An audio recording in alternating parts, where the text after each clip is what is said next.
Esteller, nama dia Esteller ke Esteller ke. Saya tiba-tiba teringin benda ni. Saya google, kononnya macam nak tengok lah cara nak buat. Dia tak susah tapi dia banyak benda. So saya search je Esteller Ampang Jaya. Keluarlah dekat Google pun ada. Tak sempat sepatutnya ada. Macam weird dah pula. Saya baca Google, lepas tu kat TikTok pun ada.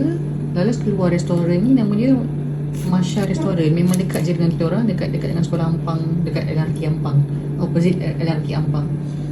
Saya share kat Amirul, saya kata bang beli bang nak. Dia cakap yang tu. So Amirul bawa sampai rumah, dia belilah ni. Dan satu lagi ni saya tak tahu apa benda, apa nama dia. Nampak macam tak tahu, mango ataupun tali koko ke, I don't know.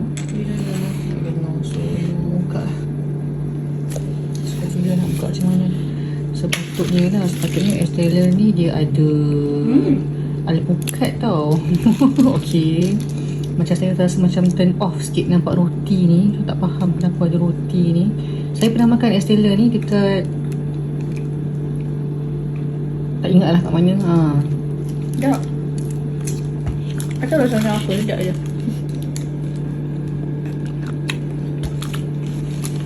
Tak lah, rasa macam susu cair of course lah, tapi dia ada rasa yang tajam sikit tapi sedap. Okay, saya cuba Bismillah. Tak payah sikit lama, tinggal 3 lagi. 3 kali. Lama tak mencapai lah saya punya apa orang cakap, expectation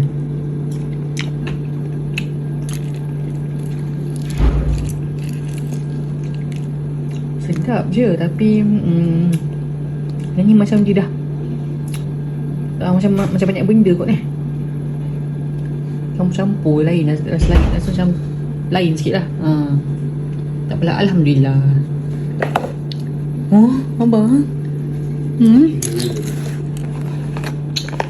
Kamu tak makan Esteller? bukan salah. Tu Esteller. Ya, apa? Okey, salah Ini sebenarnya Esteller, bukan yang ini. Saya assume yang ni. Sebab apa entah. Saya assume yang tu. Rupanya Mula kata saya tak ambil yang ni. Saya minta dah buat yang atas dah. Confident lah dia kan. Sedap pun dia ambil lah. Itulah memang yang ni sedap pun. Ini sedap. Patutnya macam buah yang wajib adalah alpukat lah, avocado, tapi mahal kan. So yang ada ni saya nampak patutnya ada. Alamak, nangka ke cempedak Aku ni, adakah ini nangka ataupun cempedak? Saya cuba rasa. Ni apa korang tak tahu dah, nangka ke cempedak? Nangka kan. Nangka yang bukan yang goreng tu, cempedak goreng kan. Ini nangka. Ini betul. Baru sedap, ya Allah.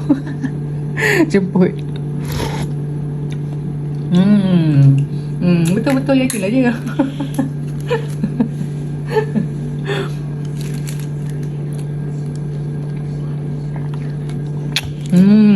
Sedap. Okay. Proof. Sedap. Berapa ringgit bang? 6? Ya ke? Kan boleh. Sedap. Yeay. Apa lagi dia ada? Dia cincau. Dia ada jelly ni kot kan. Jelly. Dia ada isi kelapa ni. Nampak macam isi kelapa. Ni tak tahu apa benda. Apa ni? What is this? Allah, tak boleh nak ambil.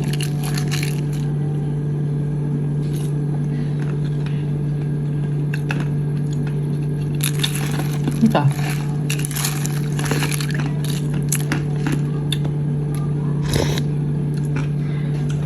Okay, jemput. Ambil video pula. Ni baru bangun tidur ni sejak pukul 5 petang si Fahri ni. No. Ilhan dia sama. Tapi Ilhan dah bangun dah, dia sambung tidur balik. Bangun-bangun terus minum ni. Bagaimana tu? Dah lah hidung hingus. Tak kena nak.